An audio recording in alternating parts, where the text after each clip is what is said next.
to Monday in studio here on the hottest show on the streets here, talking your Bama football news. In my own words, yours truly, Stephen Smith of Touchdown Alabama magazine. We're 4 fall camp practices in, the 5th one tomorrow. We will return back out there to the action in Tuscaloosa. But right now, we bring you the show from the Magic City of Birmingham. We stream this to you through YouTube. Speaking of the channel, you know what time it is. You smash that subscribe button. You hit subscribe right now. You get everybody you know to subscribe. Friends, family members, diehard Bama fans, casual Bama fans, consumers of Tide football.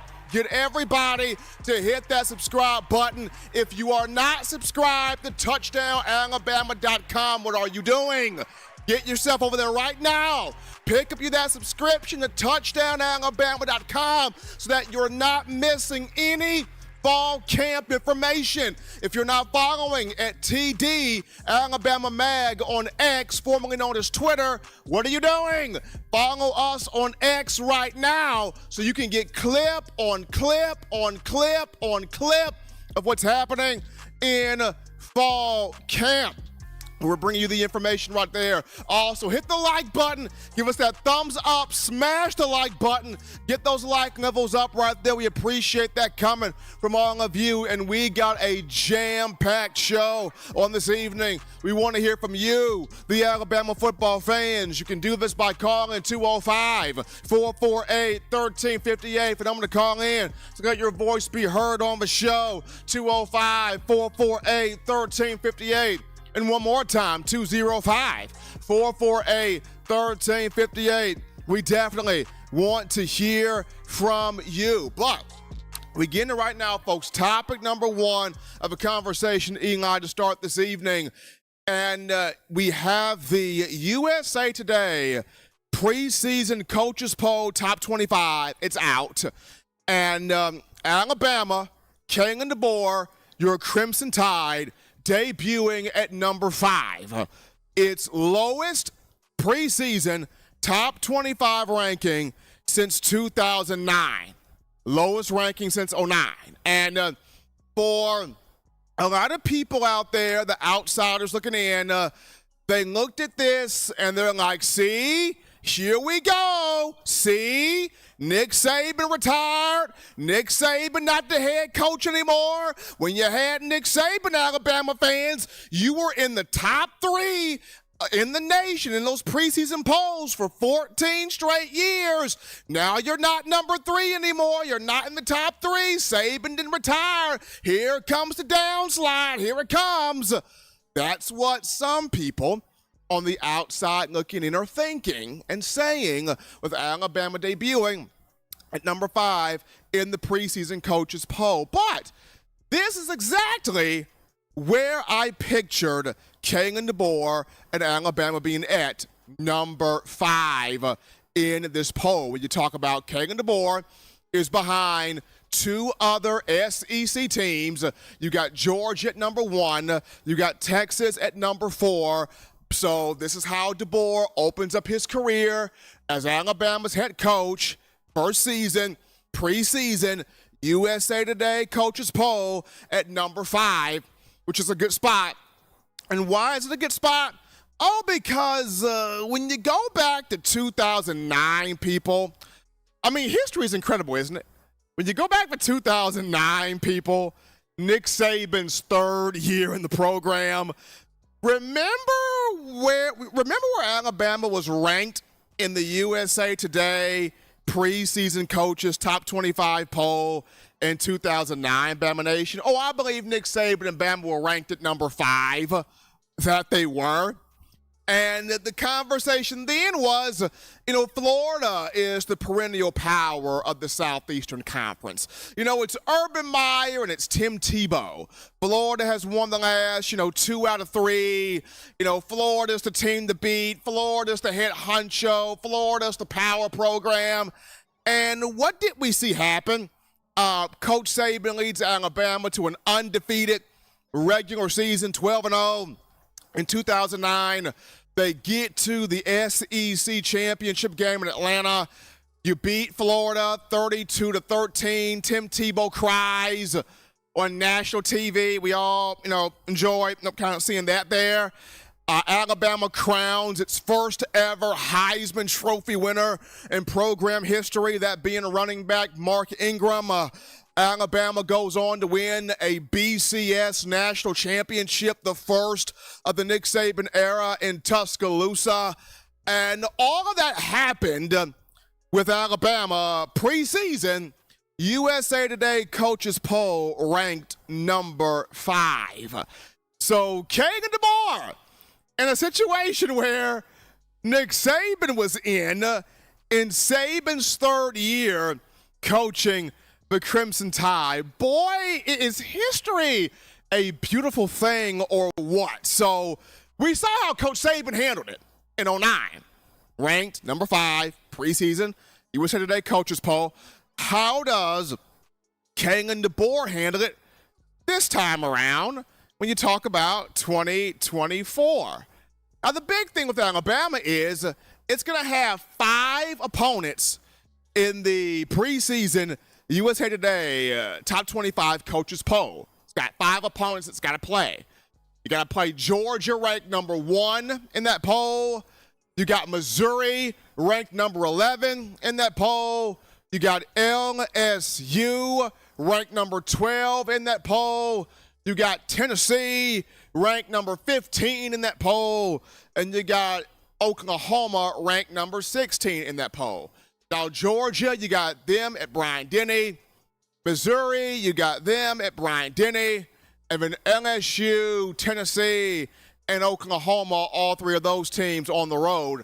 But you got 5 teams ranked in the USA Today preseason top 25 coaches poll, but Alabama's got to play. So they got a good schedule, got a strong schedule. Now, just watch and see after Alabama handles these teams. The outsiders will say, Alabama didn't play anybody. Alabama didn't play nobody. Watch that conversation starts to chirp in. But Alabama, preseason top 25, ranked at number 5, USA Today coaches poll. Kagan DeBoer finds himself in a spot where Nick Saban was in preseason 2009. We saw how Saban handled it. Let's see what DeBoer does year number 1. We take our first break here on the show. Don't touch that dial. We're just getting you started here on a Monday. When we return, we're going to go to the phone lines. We're going to take your phone calls, your thoughts, your conversations. Hey, light us up. We want to hear from all of you after this.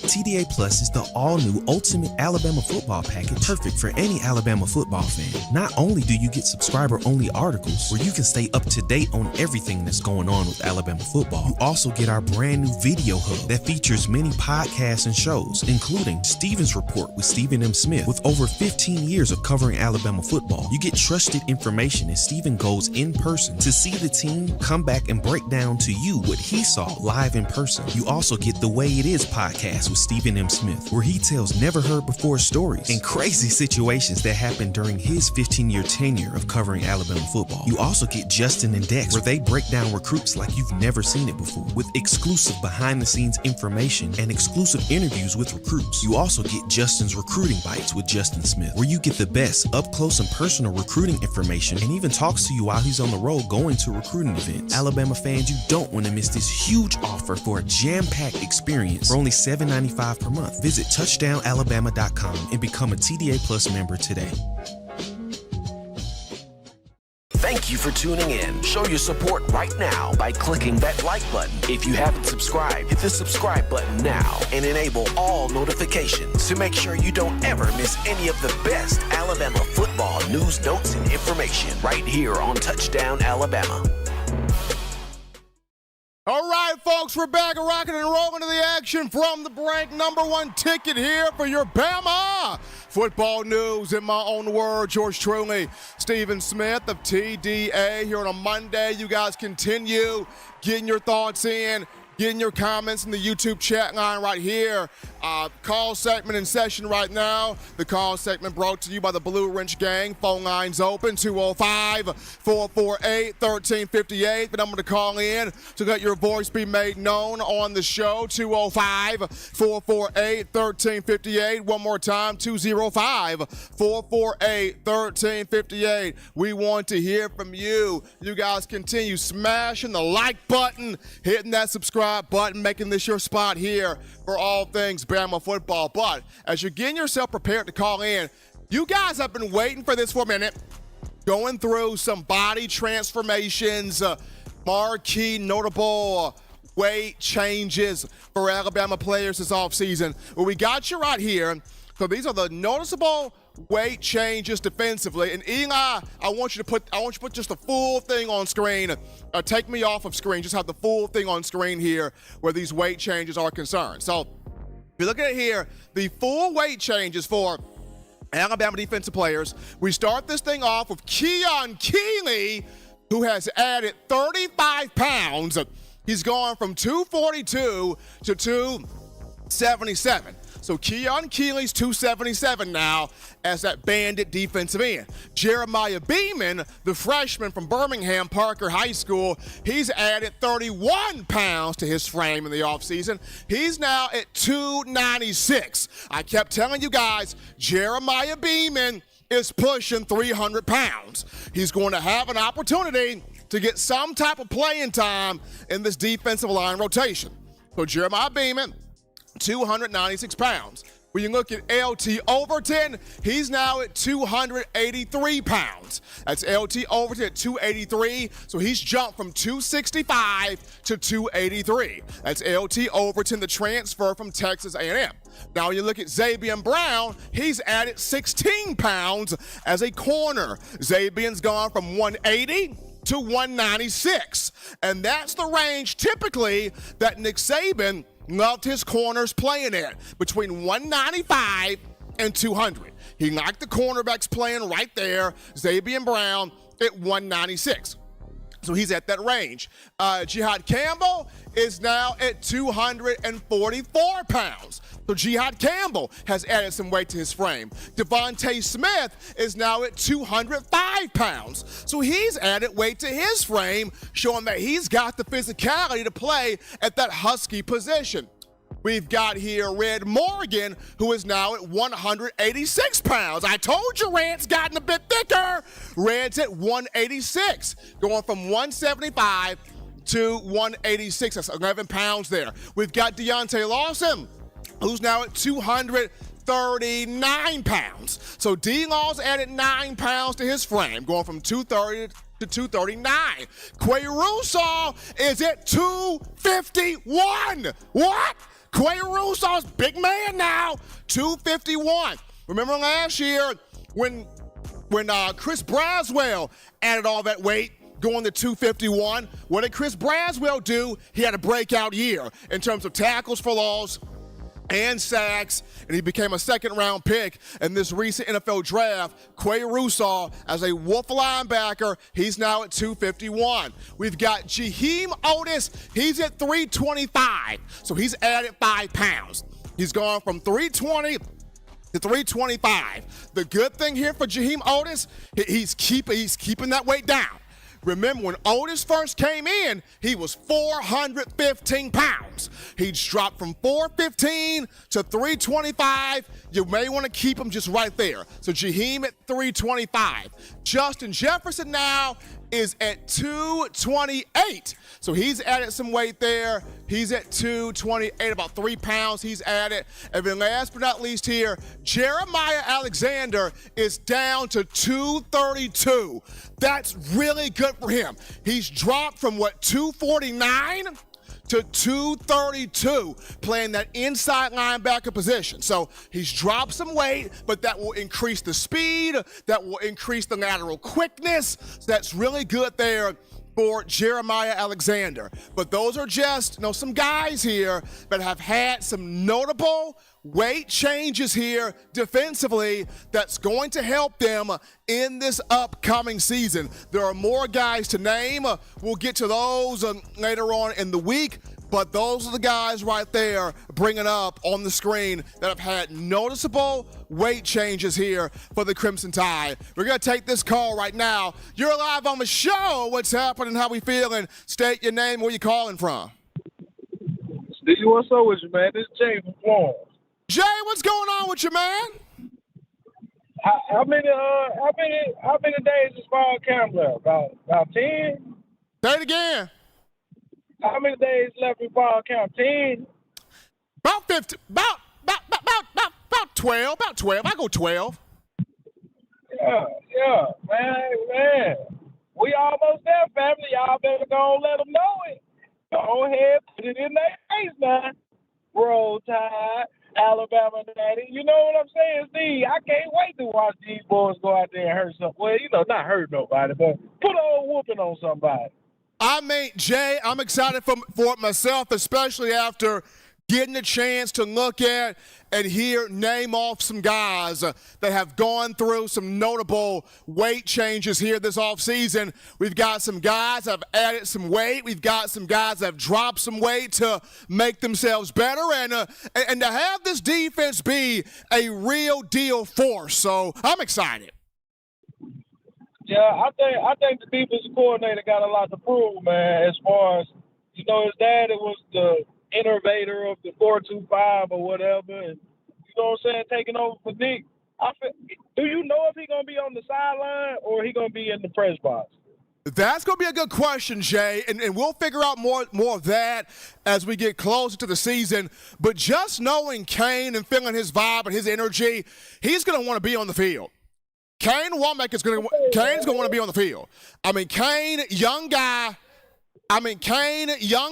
37 years old. He's already ripping through people at fall camp. Kane in the heat is wearing a hooded jumpsuit. That man different. Yeah, we need that Kirby energy back on the sideline, man. It ain't just the jumping up and hollering at somebody. It's the passion. It's the good job, you know what I'm saying? Even though they did bust a big play, you did your job correctly. You know what I'm saying? Like we need that back on the sideline. We don't need nobody like old trash can Golden. We don't never need nobody trying to stand there and be cool and look pretty. We'll never need that again. Nick Harrison. Is the offensive coordinator going to be in the he need to be on the sideline too, man. I feel like we got enough of that last year with Tommy. I'm gonna say this, Nick Sheridan. I think they both need to be on the field. Honestly, I think they both need to. I think Sheridan needs to. I think Kane. I think they both need to, just to really give that look of, hey, I got you, but at the same time, I'm gonna chew you out too. You know what I'm saying? I want to see Nick. I want to see old Nick Sheridan throw his hands up like Lane used to one time. I want to see it, but we can't see that when you up in the booth, man. You can't really feel your team. You know what I'm saying? Right. We get to running the ball good last year. Then old trash can Reese, he started wanting to throw the ball all over the field because he think he sees something. Well, if you down on the field with your team, when your offensive line come off the field and they huffing and puffing because you done ran it 6-7 times in a row, shit, you got to keep going with that, man. But I don't think, I don't want to live in the past because it's very upsetting, guys. Roll Tide. Guys, I think this offense and defense is going to be real explosive. I'm talking about 50, 60 sacks, 2-3 1,000-yard rushes, 2 or 3 1,000-yard receivers. Like, man, family, don't. Roll Tide, I love y'all. I'm a real gump. Roll Tide. Appreciate my man Jay calling in from Florence here on a Monday. I'm excited about this team as a whole. Offensively, I'm excited. Defensively, I'm excited. Special teams, the kicking game. Excited about that also. But we're going to grab this call. You're live on the show. What's happening, how we feel, and state your name and where you calling from.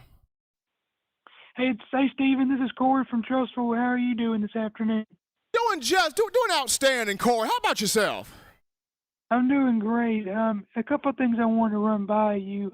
First of all, we all know that any team that is player-led is usually the teams that have the most success, and a team that polices itself and doesn't have to be told by the coaches.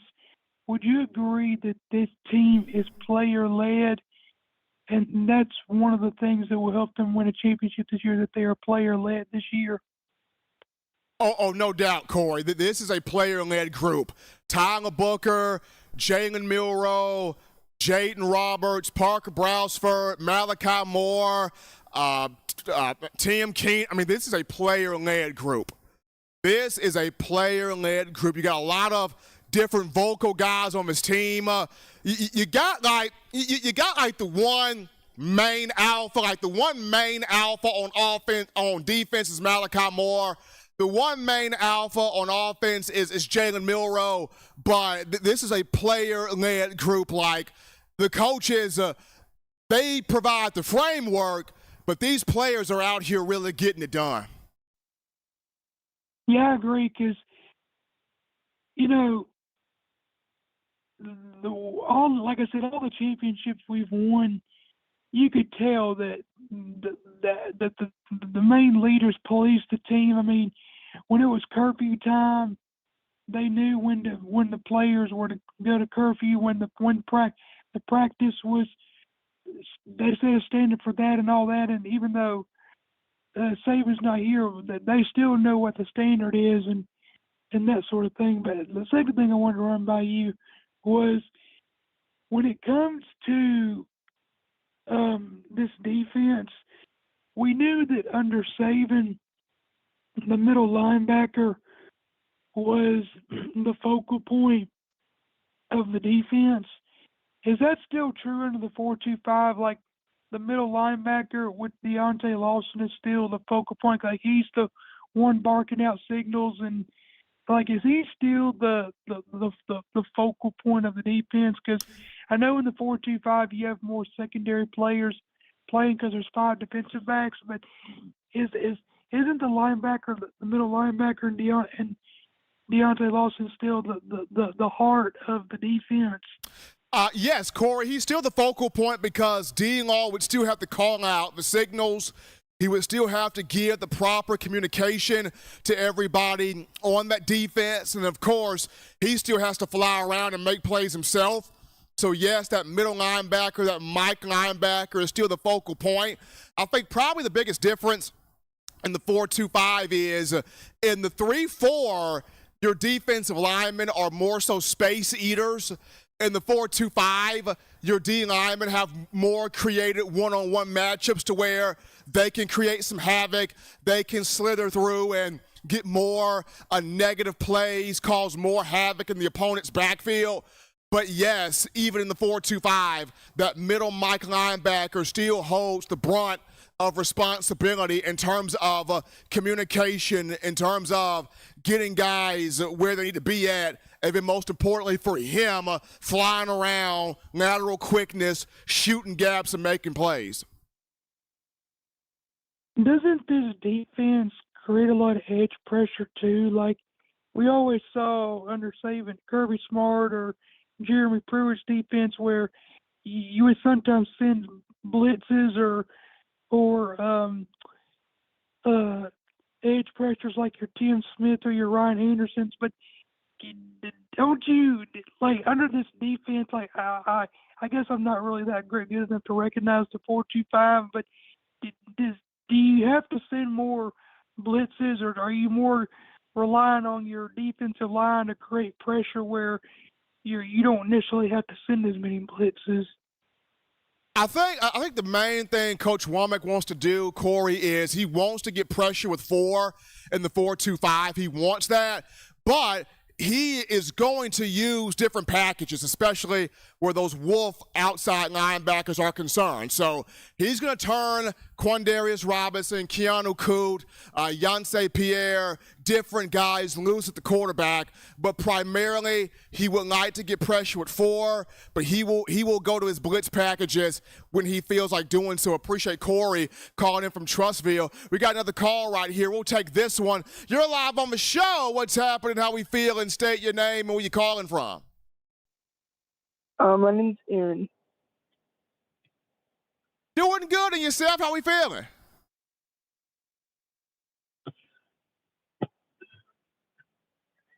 Doing good. How about you?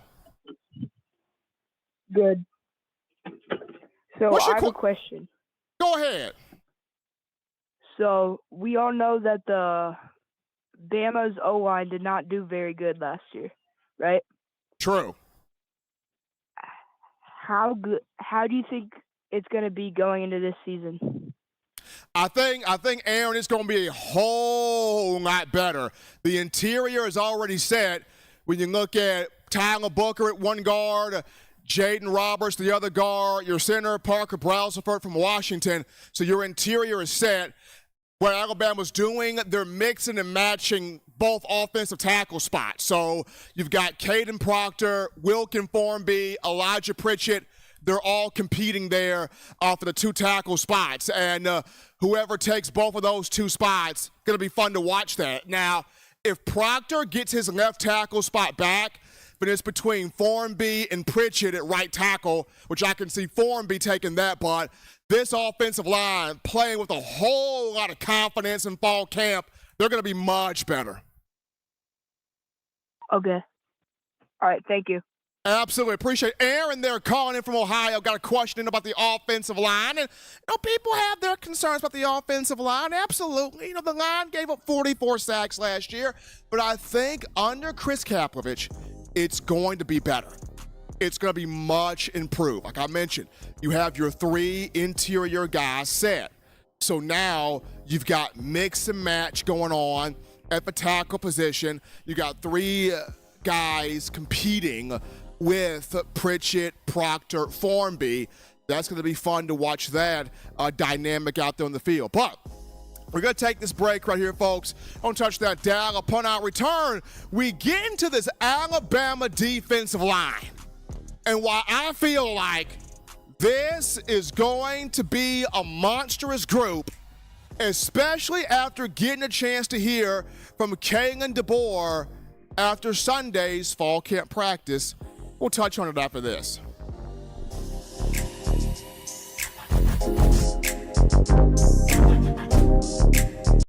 We're out here at Alumni Hall in Tuscaloosa.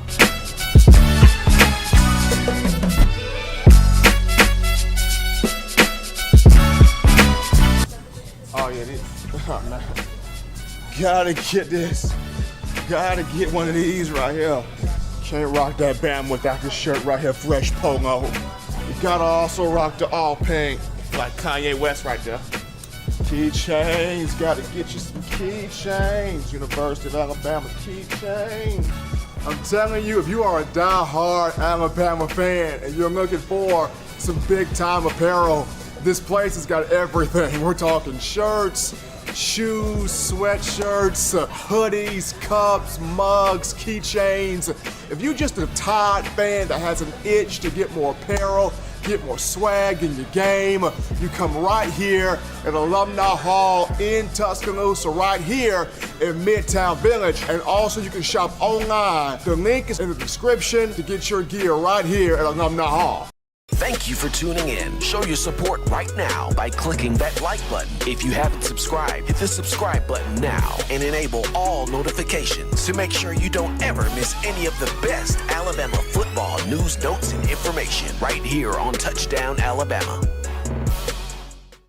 We popping the clutch out the highway if you're driving a stick shift. We're back into the action right here from the break of the number one ticket for your Bama football news. In my own words, yours truly, Stephen Smith of TDA. Got my man Eli Walk in the production studio. Now, Eli, I did have a standard shift truck for a long time. Of course, my dad is driving it now, but I had it for a long time. But anyway, gotta shout out my guy Dale B! Let's go! The brother Dale B with that $20 donation, putting the love in the bucket there.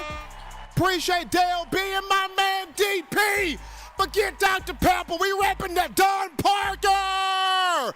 Dropping that $10 donation in the super chats. Appreciate that from Dale B and Don Parker, that daily Super Chat Go, $100 daily. Super Chat Go, $100 right there. We appreciate that coming from all of you. But Topic 2 of the conversation tonight on the show, Alabama's defensive line, Eli. Can we say, as much as we want to be cautious with it, right? Can we say Alabama has a defensive line that can be monstrous or will be monstrous again? Can we say that? The reason why I asked the question, I was at Coach DeBoer's presser after Sunday's fall camp session, and a question was thrown directed at him about, which position group has been the most consistent through 4 days of camp. And his answer shocked some people. He said the defensive line under Freddie Roach and Jamie Mosley, but the defensive line has been the most consistent in fall camp. King and the board talked about it. Hey, these guys had a really good day today. They've been really consistent, very active. We had a few good runs where the offensive line opened up a crease or two, but the rest of practice, 80% of the rest of practice, defensive line shut down the run, kept consistent pressure on the quarterback. Quarterback had to move around just to make plays. Like Jalen DeBoer said, this is about the defensive line.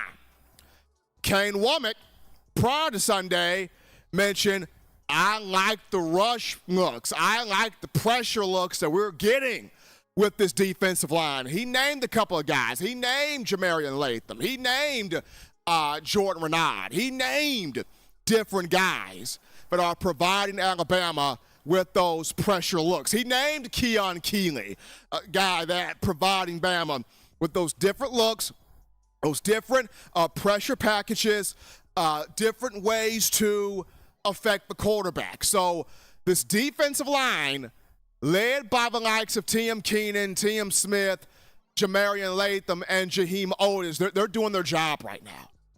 This is very, very, very, very good. This is a defensive front that can be monstrous again, people. And going back to the 4-2-5 defense, it starts off with that group collapsing the opposing offensive line. It starts with that group suffocating the opposition's offensive line. It starts with that group in the trenches dominating, winning up front. Because when the D-line wins up front in the 4-2-5, that allows Deontay Lawson to have a lot of success. That allows Jihad Campbell to have a lot of success. That allows your Wolf backers to come off that edge and clap the quarterback. That also allows your defensive secondary to play with even more confidence. So this defensive line, this defensive front, it's starting to look more monstrous again with these guys, at least 12 in this rotation. More likely more than 12. But they're 3 deep at every spot here on the defensive line. So for Freddie Roach, Kane Womack, King and DeBoer, they like this defensive line. They like this defensive front. And if this group can continue, it can be scary. It can be nightmare hours for opposition this upcoming fall. So this is good. Bama's got pass rushers all throughout its front seven. It's got pass rushers. Got guys that can hit home on the quarterback and create some turnovers as it hits home on the quarterback. So this is fine. This is fine. Eli, we're going to be back after tomorrow, getting camp action. So hopefully, with us being back out there, we'll see some more, conversation about how consistent this defensive line continues to be. But we take another break here on the show, folks. On Touch That Dive, when we get back, we return to the phone lines. We grab your calls. We get your thoughts. We entertain you, the Bama Nation, in conversation right after this.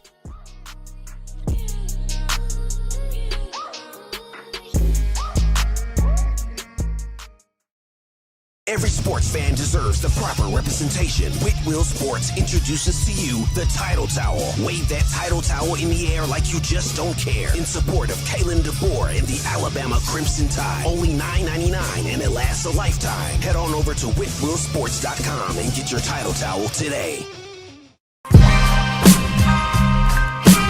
This is Chris Rogers, 2009 national champion. You are listening to the baddest, when I say the baddest, sports show in the state of Alabama. In my own words, you know, yours truly, Touchdown Alabama Magazine. Don't touch that dial.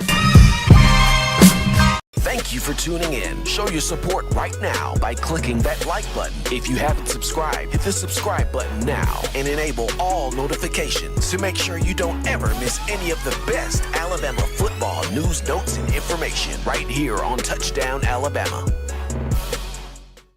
Hey, we back into the action from the break. Number one form here for Bama football news. In my own words, yours truly, Stephen Smith of Touchdown Alabama Magazine. Appreciate you guys being here with us on today. Continue hitting that like button, pumping that thumbs up, smashing the like button, hitting that subscribe button as well, making this your spot, your show, your network for all things Crimson Tide football. Phone lines open. Call segment brought to you by the Blue Wrench Gang, 205-448-1358. But I'm going to call in to let your voice be made known on the show, 205-448-1358. And one more time, 205-448-1358. Definitely want to hear from you guys as you're getting your thoughts together too. Call into the show. Got an awesome call topic here, Eli. Speaking of in the trenches, we talked about offensive line with a caller in the first call segment, my man Corey from Trustville. So we look at Parker Brailsford, Alabama's transfer center from Washington. He's got this offensive line playing with confidence, playing with swagger, playing with toughness, playing with a lot of physicality right now. I mean, Eli, I go back to Sunday's practice, and the first team offensive line at Sunday's practice from left to right was Proctor, Booker, Brailsford, Roberts, Formby. And Tyler Booker, upon the snap of the ball, Eli, had a counter play where he came around and just put somebody on the bottom, like top of the morning to you, bro. Like, I'm coming after a first-round pick stock. Like, Tyler Booker came through that thing with some bad intentions on that play. And, like, I was able to get that on film. Like, that was pretty awesome right there. But to see the impact that Brailsford's had since coming in here, I mean, he knows the offense under DeBoer. He knows the system. He's calling out the linebackers. He's changing protection schemes. He's playing so well off of Tyler Booker. They bounce things off of each other. When you got Booker, who is so immersed in the Alabama football culture, and he wants this program to win. He wants this program to be successful. He wants this program to be dominant. He wants this program to be national champions. And then you have Brailsford comes in from Washington, a team that recently played in the national championship game this past year, a team whose offensive line won the Joe Moore Award, and you get these two guys playing well off of each other. That's a great sign.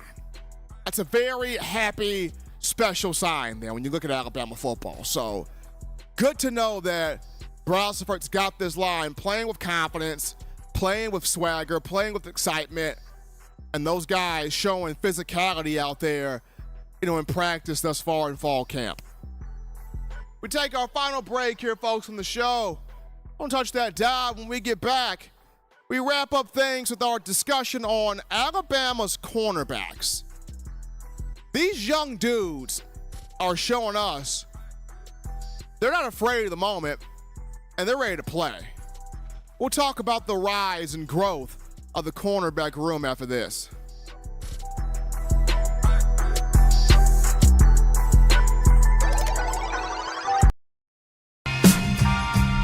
I'm Malachi Moore, and you're watching In My Own Words with Stephen M. Smith on Touchdown Alabama YouTube channel. Thank you for tuning in. Show your support right now by clicking that like button. If you haven't subscribed, hit the subscribe button now and enable all notifications to make sure you don't ever miss any of the best Alabama football news, notes, and information right here on Touchdown Alabama. What's going on? This is Benny Bice. I'm the founder and owner of Touchdown Alabama. And you guys are supporting one of the only independent outlets covering Alabama football today. No other sports, no networks, just Alabama football. Roll Tide Roll.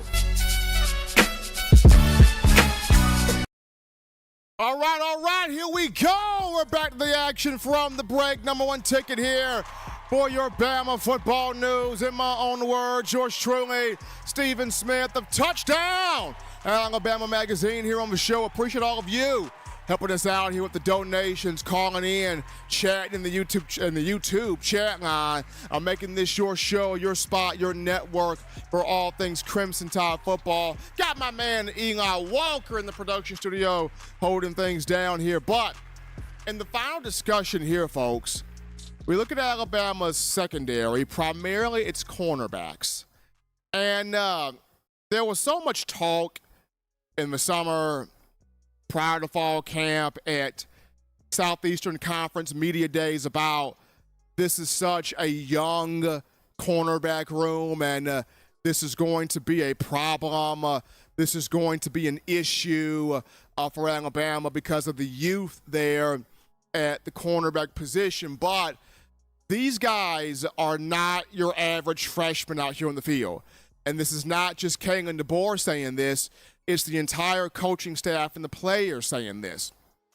When you talk Jalen Mbakwe, Xavier Brown, Xavier Mincy, Red Morgan, it's these guys are on it, people.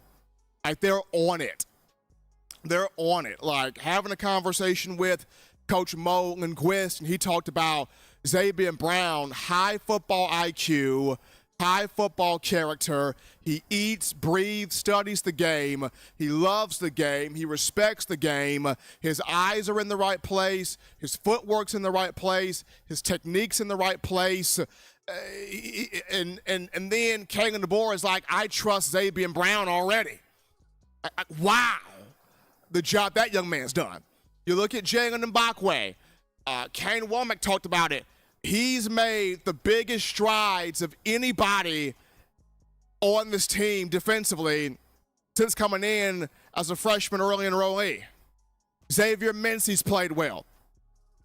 You look at the two transfer defensive backs, Damani Jackson and Deshaun Jones. Both of those two have played well so far in fall camp. So this cornerback room, this cornerback position, it's rising, it's developing, it's popping at the right time. This is what you want to see. These guys starting to grow, these guys starting to develop, these guys starting to pop, these guys starting to get it in fall camp with this coaching staff. Now, if I had to right now pencil the two starters, I still look at Eli with two transfers, Jackson and Jones, because of the experience they have, one coming from USC, one coming from Wake Forest. But Jaleel Hurley's playing big ball too. You got him in there. He could slide himself into one of those spots. You know, one of these freshmen can slide themselves into one of those spots. Bama's repping like 6 to 7 corners out there. So it's whoever's ready, jump in the frying pan. You ready to rock. You're ready to rock. So I'm excited about this cornerback room. The more I'm able to get out there, the more I'm able to see, the more I'm able to put my eyes on and take notes about. I'm very excited here about this cornerback room. And after all of the worries, concerns from outside people, I don't have those about this cornerback room. I think these guys are going to be just fine. I think these guys are going to be better than fine. They want this expectation. They thrive under this expectation. I'm excited to see what every last one of these guys is going to be able to do. But as always, Bama fans, you want the best in news, notes, information, entertainment on your favorite program, that being the Alabama Crimson Tide. You can get this by accessing the Touchdown Alabama magazine app. You download the app from the iPhone App Store if you're rocking Team Apple, Google Play Store if you got the Android phone for your audio needs. Check us out. iTunes or Apple Podcasts, Spotify, Stitcher, Spreaker, TuneIn Radio, Overcast.fm, Google Play, iHeartRadio. We got you covered right there. Good and gracious Lord sees fit. I try to be back on Wednesday, continuing the conversation that is Tide football. Remember, Bama Nation, you got to get that subscription to touchdownalabama.com. That's touchdownalabama.com. Subscribe today to have all of the fall camp news notes right there in the palm of your hands. Also, get that subscription to TDA Plus, our video hub, where you're getting exclusive videos from the practices from yours truly right there live on set. So touchdownalabama.com, TDA Plus. Get that subscription right there. Guys, shout out all of you, the Bama fans, for all the donations today. Phone calls today. Conversation in the YouTube chat live today. Making this your spot, your show for all things Alabama football. Till next time, folks, husbands, love your wives. Wives appreciate, value those husbands. Children, continue doing the right thing, smart thing, good thing, legitimate thing, too. Not be bored there, and school is back in session, so get that homework, classwork, all that good lesson work done there. You get yourself those 3 hearty meals a day, those 3 great laughs a day. You protect yourself. You protect the loved ones around you. Till next time, folks, I'm your man, Stephen Smith, and you've been listening. In my own words.